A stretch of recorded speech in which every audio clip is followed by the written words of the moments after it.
Academica Media.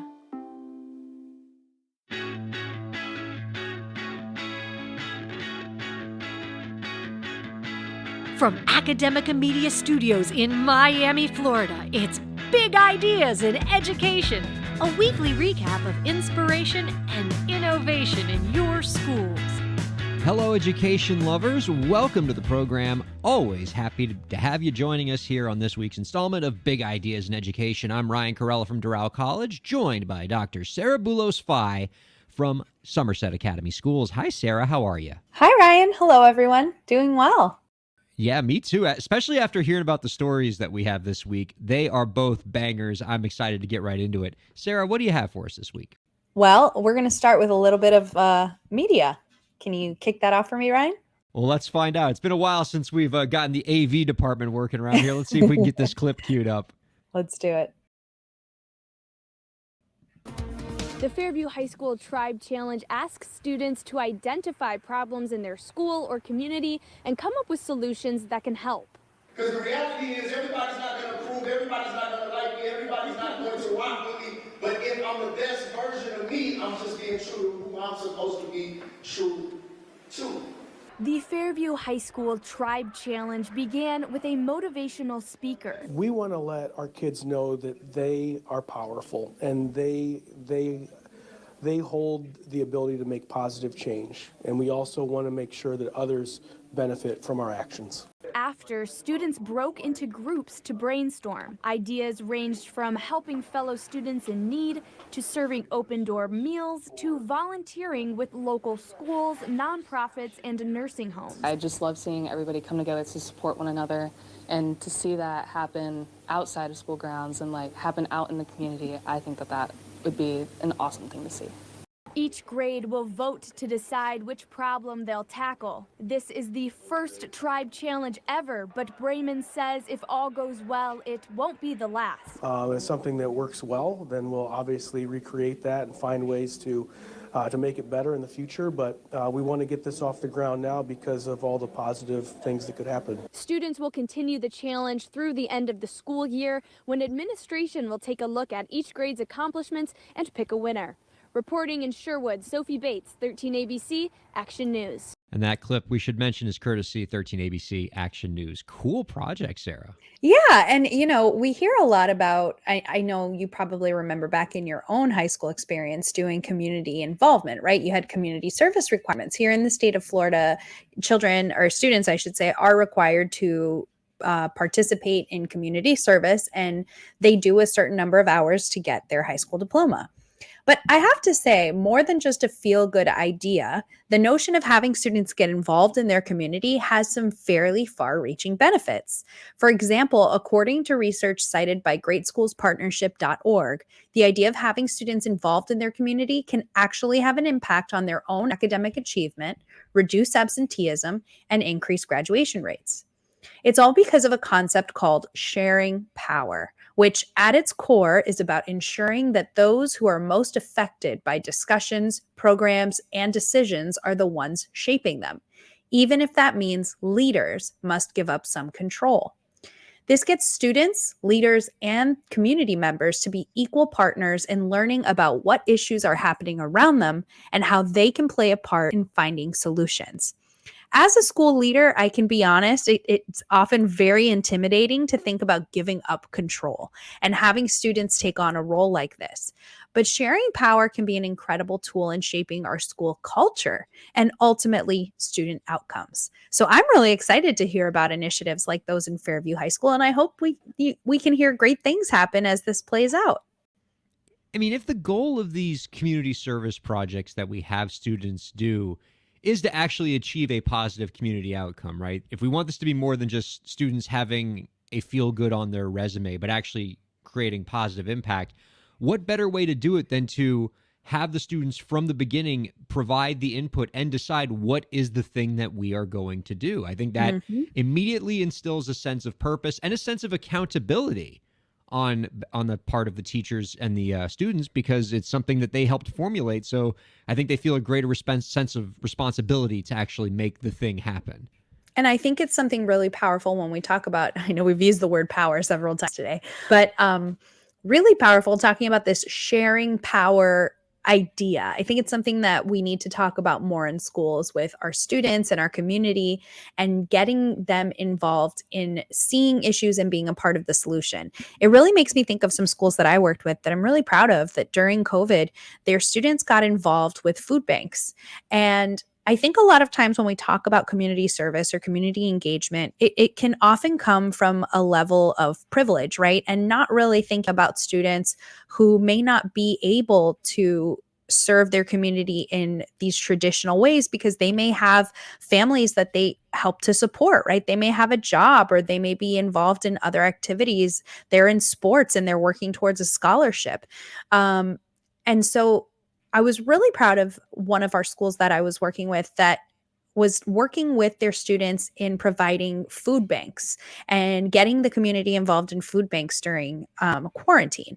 And it was interesting to be a part of that and to talk to them about how a lot of the students would be a part of the food bank, and then their family went through the line of the food bank, right? Because they needed to be recipients as well as participants, right? Because we don't want to exclude people who are in need of community services when we talk about community service. And I think pedagogically, you're going to, and you spoke about the impact that initiatives like this have on creating better academic outcomes. We've seen this before when we profiled, I believe it was Autumn Rivera, the Teacher of the Year candidate in Colorado. One of the things that she did to achieve better outcomes in her science classes is that she brought science to life. Science with her students wasn't just lessons in a textbook. They actually worked on a real world project in their community to get a piece of land in their community protected as a national park. They did acts of service through the learning process. So in addition to achieving a valuable social goal as part of their work, I assumed those kids learned a lot more about science than if they just had their head in a textbook. And not just science, but they're learning about their community. They're learning about the process of getting things done. And I think a really valuable lesson here too is that when we do these activities in school, the end result shouldn't just be for a grade, right? Yeah. There's something tangible, something real in their community that they can look to and say, I was a part of making that happen. I was a part of building this. What I do, what I think, my actions have consequences, and they have real world implications. And that's a really powerful thing for students to see as well. It is so powerful. You're getting into like my favorite 3 words in learning, or maybe my favorite 2 words, and one of them's hyphenated depending on how you're phrasing it. Project-based learning is so valuable, right? We're all like in anything that we do, students or just non-students alike, you're going to be more motivated to do something if there is a tangible thing at the end that you're building or creating, right? One of the most demotivating things in education is when you work on an essay and you put your heart and soul into it and you know it's just going to end up in a recycling bin at the end of the semester after it gets a grade. Whereas if you work on a piece of writing that you're going to get to present somewhere, or that's going to get published, or if you're working on a science project that's actually going to have a tangible impact in your community, you're going to be more motivated. You're going to learn more. You're going to feel a greater sense of purpose in the work that you do. I think it's also fantastic to think that in addition to knowing that their work is out there, beyond school, beyond graduation, you have a responsibility to the communities that you're a part of. And we're helping our students to see themselves there. We're helping them, of course, through experiential learning, through project-based learning, all of these academic outcomes, all of these positive things. But we're also talking about how learning and life extends beyond this school building. And you have a responsibility to the community that you're in. And we're going to start that here in school. It's such a cool story. What a great clip. So tell me, Ryan, I know you're excited to talk about something. When I heard your topic, I was like, oh boy, he's been waiting to talk about this.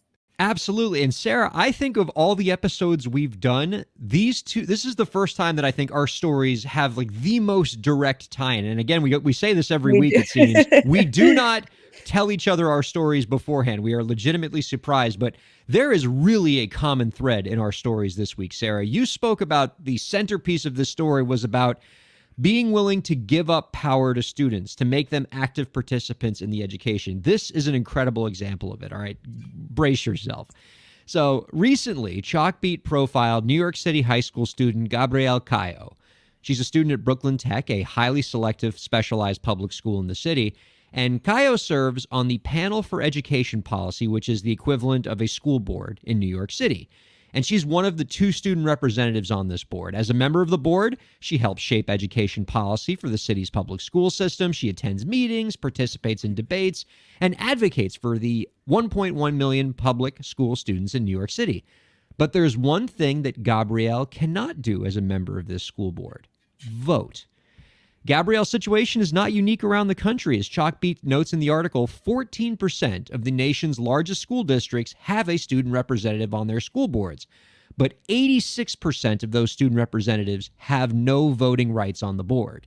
Kayo believes that this is a problem because it creates, quote, a disconnect between the people who are voting and the people who are actually stakeholders. She notes that her lack of voting power means that many of her policy priorities, such as increasing the number of guidance counselors and adopting a more multicultural curriculum, get short shrift.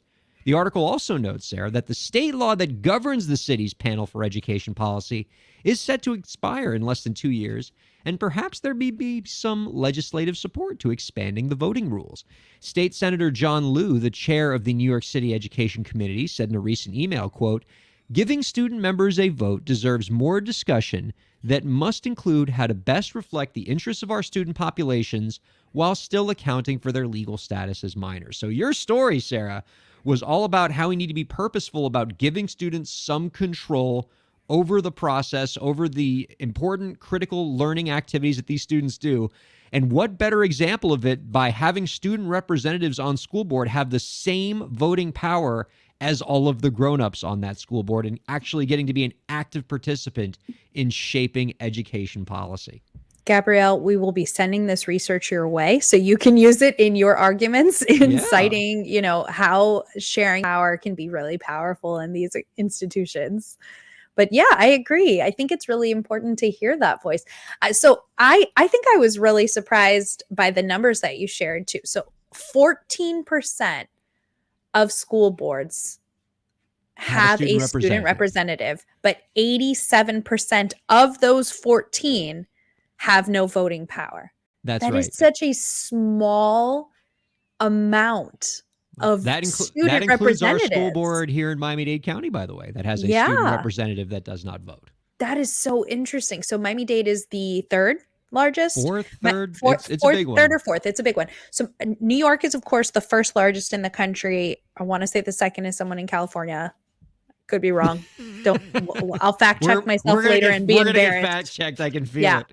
And then, in Florida, we have 2 of the largest. We're definitely in the top 5 with Dade and Broward. But that's really interesting to hear that. So taking that into account, it really is such a small level of representation that we're allowing these students to have. And I'm sure it brings up questions of like, okay, well then who is on the board and how that student gets to be elected as a representative must obviously be taken into consideration as well. You mentioned something about the legality of them as minors. Can you talk about why is that something that's such a concern?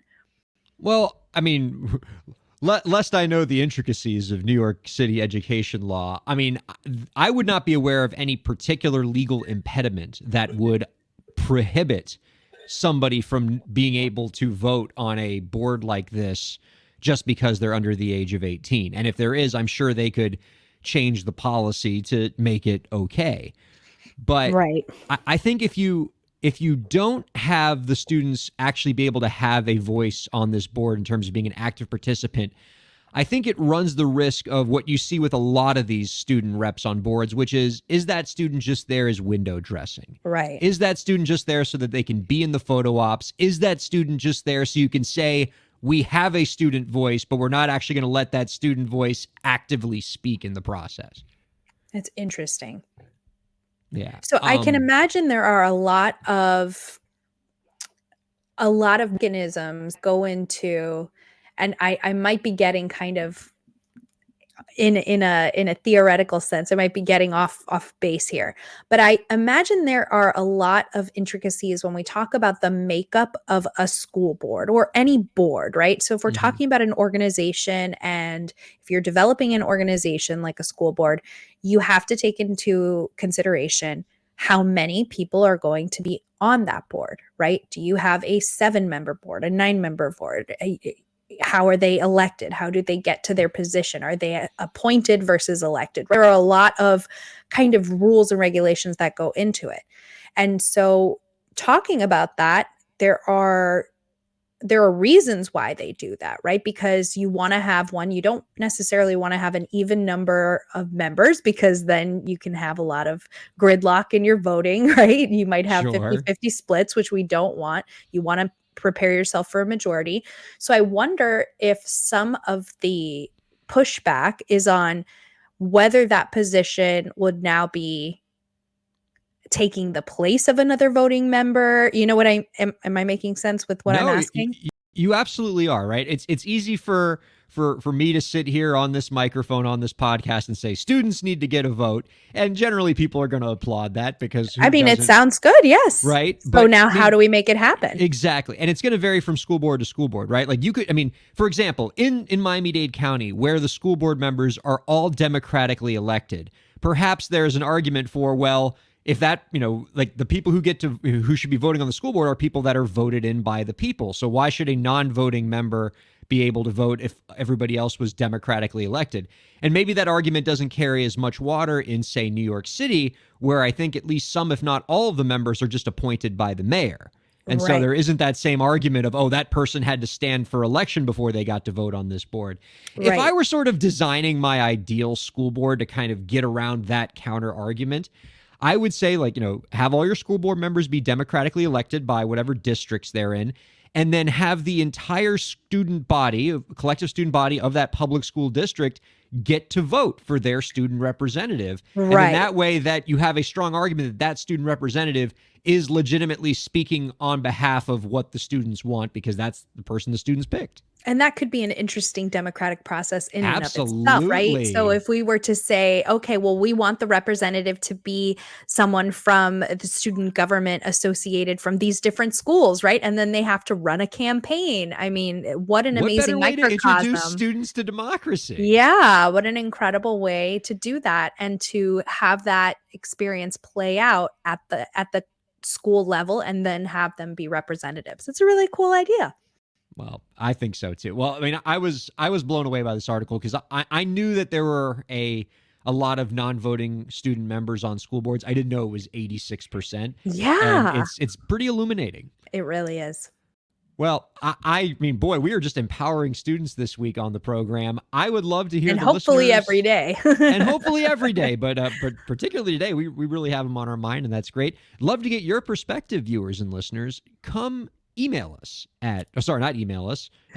Let's definitely not give out our email addresses on the air. You could tweet at us, though, at Academica Media with the hashtag Big Ideas in Education, and let us know what you think about the stories this week. You can there it is again. You can tweet at me. I think Ryan really wants you to email him. So let's everyone I get too many emails as it is, I assure you. Get your phones out, write it down, get an email to Ryan. He's excited. He's fired up. Tweet at me at Ryan Kair, and tweet at Sarah at Read with Phi, and love to hear your perspective this week. Sarah, it's been a pleasure hanging out. Absolutely. Thanks, everyone.